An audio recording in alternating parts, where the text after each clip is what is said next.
Hi everyone, Michael here from Mirrors of Consciousness and creator of the Orbifold Tarot and upcoming Arcanamex Tarot.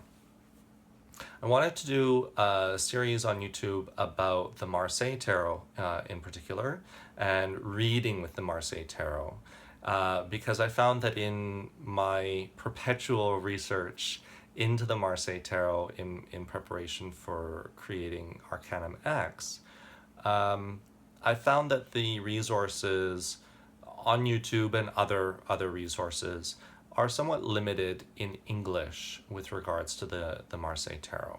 There are several very good books published in English. Not a lot, but a few of them, and the ones that are, they're very good. And there isn't a lot on YouTube, although that's changing. There are a few channels that are in the last even 6 months to a year that have been filling that gap, and that's really wonderful. I mentioned those in my previous Happy New Year video, but I'll link them down below as well because they're really worthwhile watching. But I find that the bulk of the information available on the Marseille Tarot, because the Marseille Tarot is a system that is more popular in Europe, and especially more popular in French circles, the material is mostly in French. There are more books published in French about the Marseille Tarot. There are more video resources in French on the Marseille Tarot, and far fewer in English. So in that process of researching the deck and creation of my own variation on it, of course I've learned certain things and compiled things from certain places and put them into practice, but also learned some things on my own and developed a style or some methods on reading with the Marseille on my own that I wanted to share with everyone. Before I get into that though, this is just kind of an introduction to the series, so I wanted to kind of clarify a few things so that we're all on the same page. Not everybody, I'm going to assume that not everybody who's going to watch this series is already familiar with the Marseille Tarot. In fact, many of you may just be starting out with the Marseille Tarot, and this might, I hope actually, that this is one of the first places that you come across and turn to.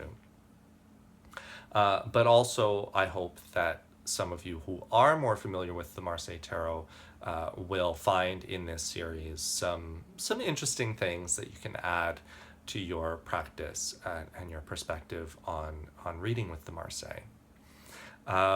So the first kind of thing I'd like to address and clarify about pip decks in general. So pip decks are the decks that show in the minor arcana, the Ace 10 suit cards. They don't show pictures of people doing things. They aren't personified. They're not situations that we can put ourselves in necessarily. And often they're described as non-illustrated or non-scenic. I don't really like either of those terms because I disagree that pip cards are, I definitely disagree that pip cards are non-illustrated. They are most certainly illustrated, because if you had a non-illustrated card, you would have a blank card. Debbie from the Cards and Cups just stated this exact same thing perfectly in a recent video, and I'm like, yeah, I've been saying the same thing. So definitely pip cards are illustrated. So I would really appreciate it, and certain creators of decks and many readers would also appreciate if we kind of limited the usage of that term, illustrated versus non-illustrated, or fully illustrated versus non-illustrated, because they're all illustrated. Even the term scenic, I find, is a little bit also unfair, because there are a lot of pip decks that do depict scenes. They're just not situations, kind of interpersonal situations that we might find ourselves in. The scenes are more more landscape type scenes, or more abstract type scenes that are devoid of people or things that can be easily personified. So, but they still can be scenes or can be considered scenes. So, for example, there's this deck from Liz Dean, which is definitely a pip deck, but shows a scene. I mean, it's very clearly a scene. It's a window out, or just maybe not for a window, but it's a view of a landscape, and it's an airy landscape, and it's a scene. It's not. There's nobody in the scene. There's not a particular emotion, strong emotion, let's say. There's not a particular strong emotion that's trying to be evoked. And it's not a situation that, an interpersonal situation that maybe we can put ourselves into. At the same time, it is still a scene that we can put ourselves into. We can imagine being in the countryside with rolling hills and looking out at a clear sky. That's not non-scenic or even non-situational to me. Similar, we have this Japanese-based deck, the Ukiyo-e Tarot, and actually the same card, the three of Swords, which shows. I really like this one because it shows the playing card correspondences too, but it shows a rainy day, but with a clear sky, maybe a rising or setting sun here in the background, and then a tree being blown off. And so it's a scene, but this I would definitely consider a pip card, and all the minors in this deck are pips. There's no people in the minor arcana, and they aren't situations that are easily personified. But they are most definitely scenes. So that's that. I guess I don't know an alternative term. I haven't come up with a better one aside from pip or non-pip, I guess. So pip decks are a fairly wide umbrella. They include the Marseille tarot. They include other tarot decks that don't have these situational scenes in them. Even the Thoth tarot, it would be considered a pip deck by some. Maybe not everyone would consider it a pip deck, but it could be considered a pip deck. I'll just find actually the same card. So the Three of Swords, and I'm covering up the keyword because I actually find that in reading the Marseille, it's really important not to be limited so much to those keywords. Not that this is Marseille, but since we're leading there toward Marseille. So this is a pip, but there's certainly stuff going on there. It wouldn't even really, in my estimation, it wouldn't really even be a scene unless it's some kind of abstract dream scene. But it's certainly illustrated. And it is certainly not, even though it's a pip deck, it's certainly not a Marseille tarot. So that brings me actually to the second point, that the pip decks, the decks that don't show situations, people doing things, or sometimes animals doing things in the card, but just an arrangement of the objects. That's a pip deck, is an arrangement of the objects, sometimes with some decoration, sometimes without, but no actual people in those minors. Those are pips. So even playing cards are pips. Thoth deck is pips, Marseille deck is pips, lots of other decks are pips. Often though, that umbrella, I think because we're not used to seeing pip decks, our current, at least in the English-speaking Western tarot world, much of the common decks that have been used are scenic, are people doing things, either based on the Rider-Waite Smith tradition, or breaking from the Waite-Smith tradition, but still showing illustrations of scenes that we can kind of get ourselves involved in. See, even I make the same mistake, even though it irritates me. It's because I don't have a better word. The second point is that not all pip decks are Marseille decks. Often when I find that when people are introducing decks or talking about decks that are pip based decks, they'll say pip or Marseille style, and not all pip decks are Marseille style. So again, the Ukiyo-e tarot, it's a pip deck. It's most certainly a pip deck, but it is not a Marseille based deck. Definitely not. There are similarities, and there are some aspects of reading with any pip deck that are shared with Marseille, but it's not Marseille. That's one thing about the Marseille deck. Even Italian decks that are older, so the Visconti Sforza deck, which is also a pip deck, but it's not a Marseille. Some of the techniques that are used in reading Marseille tarot can be used for the Visconti deck.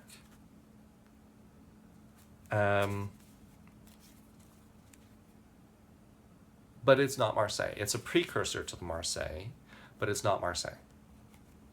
Similarly, things like, I just got this deck. This is really interesting.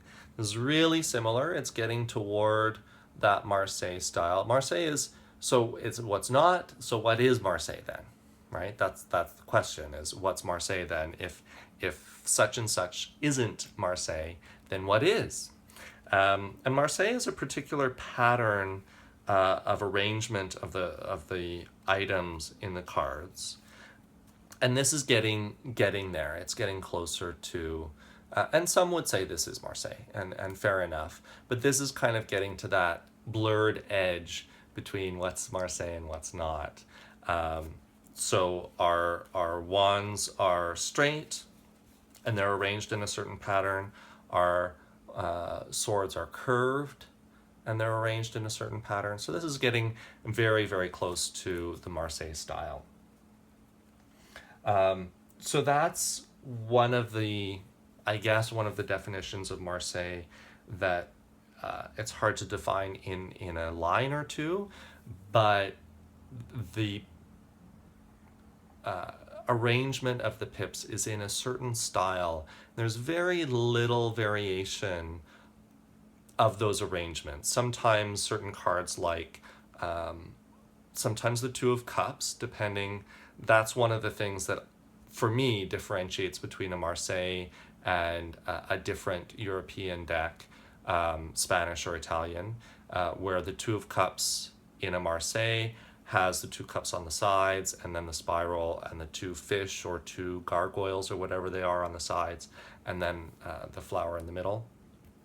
So that would typically be what I would consider the Marseille layout. Whereas often in Spanish and Italian decks, you'll have the Two of Cups, one cup on top of the other, and then there's flourishes on either side. So that's one of the differences. The Seven of Coins has a particular arrangement in the Marseille, and there are actually a couple of different variations, couple of different possibilities for that Seven of Coins arrangement. But that's one of the few that really is very obviously different from within the Marseille system. And then, of course, there are alternative other arrangements in other systems. Or it's not really another system, it's other kinds of decks, other kinds of pip decks. The other aspect of the Marseille that is a kind of a definitive mark of what makes a Marseille style deck is is the coloration. So the Marseille style originated out of woodblock prints. Certain purists would even say if it's not carved, if it's not woodblock prints, but in fact pen and ink illustrations or other forms of illustrations, then it's not a Marseille deck. I'm not a purist. I don't agree with that particular definition, but I certainly understand it and respect it. And so because they were originally at least woodblock prints, and sometimes the woodblock prints were colored, the woodblock print would just be the black lines, the outlines and the black parts, and then they would be colored in by hand or by watercolor. And then at other times it would actually be much closer to our modern printing system, where it would be several blocks for one card. Each block would have the ink stamp for that particular color. So you would have, for instance, for this card, for the Five of Wands, you would actually have 4 blocks for that card. I think this one is a hand-painted one and not a blocked one. But if it were a woodblock one, it would be 4 different blocks. It would be a block for the black and the black lines, a different block for the red, a different block carved for the yellow, and a different block carved for the blue. So the Marseille, because that was the method, the technique used in producing the cards, the color palette is very limited. Typically a Marseille deck doesn't have more than probably about 6 colors, usually fewer. There are some Marseille decks that only have even 2 colors, the black and the red, and then the background color of the cardstock. Others typically have 3, adding yellow, and then sometimes there's more and more added. More modern versions of the Marseille Tarot that are done either by hand illustration and hand coloring, or that are done by computer illustration and or computer drawing, they tend to have more colors in them. So for instance, the Jodorowsky Marseille Tarot has, I forget how many colors, but it probably has the most colors among the decks that are still within that Marseille bracket.